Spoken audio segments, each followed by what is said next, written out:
As he came out of the temple, one of his disciples said to Jesus, "Look, what massive stones, what magnificent buildings." Let's talk for a few moments about those massive stones and magnificent buildings.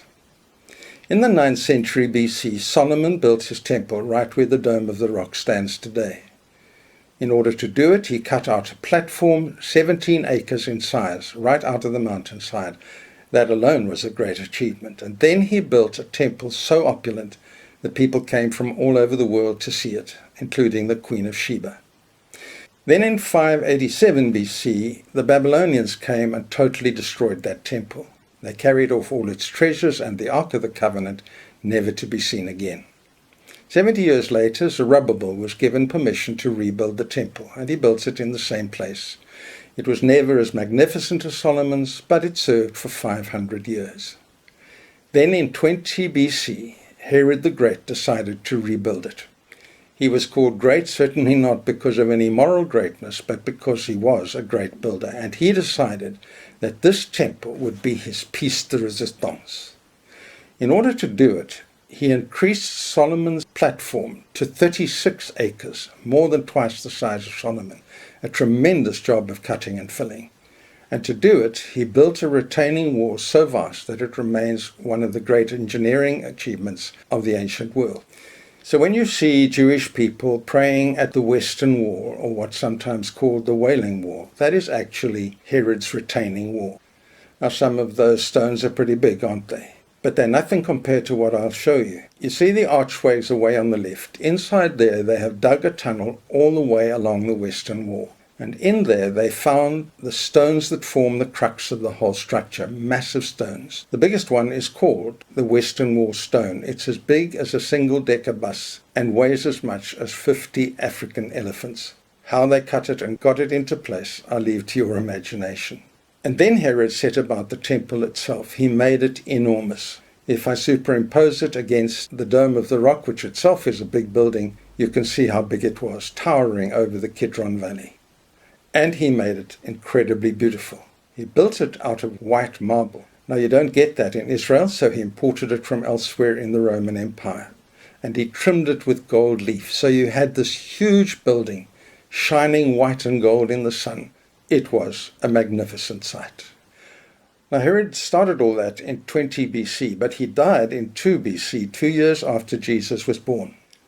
The building took 46 years to complete. Now if you do your arithmetic, you will realize that it was completed exactly in the year that Jesus began his ministry, and that is no coincidence. And these were the buildings of which the disciples said to him, "Look at these magnificent buildings." Well, Jesus showed no sign of admiration. He simply made 3 prophecies about it. Firstly, he said, "You will see Jerusalem surrounded by armies." Secondly, he said, "Not one stone of this temple will be left standing on another." And thirdly, he said, "This will all happen in this generation." Well, all 3 of those came exactly true. In 66 AD, the Jews finally staged the rebellion they'd been longing to do. And they were successful. They drove the Romans out of Jerusalem and Judea and set up their own government, would you believe, with a prime minister called Ben-Gurion. But you don't do that to the Romans and get away with it. In AD 70, Titus came with his armies and surrounded Jerusalem.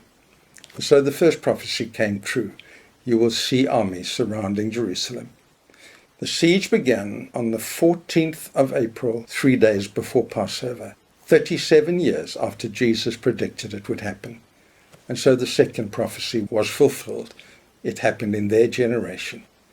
The siege took 5 months, and when Titus finally broke through, they killed every single Jewish soldier, 20,000 of them.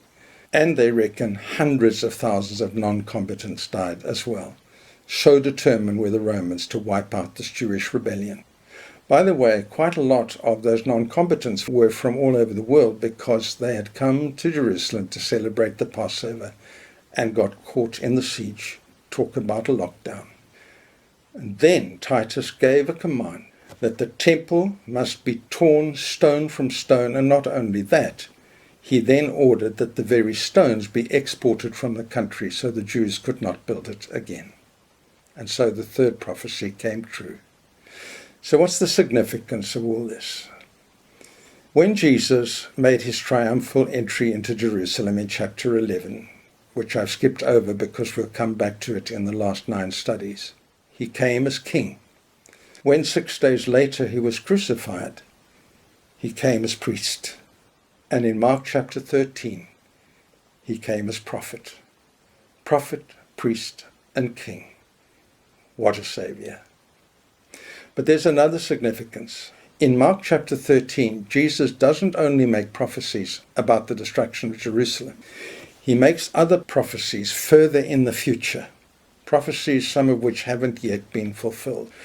And the accuracy of his prophecies about the destruction of Jerusalem throws a very important light on the prophecies yet to come and makes them extremely relevant to us.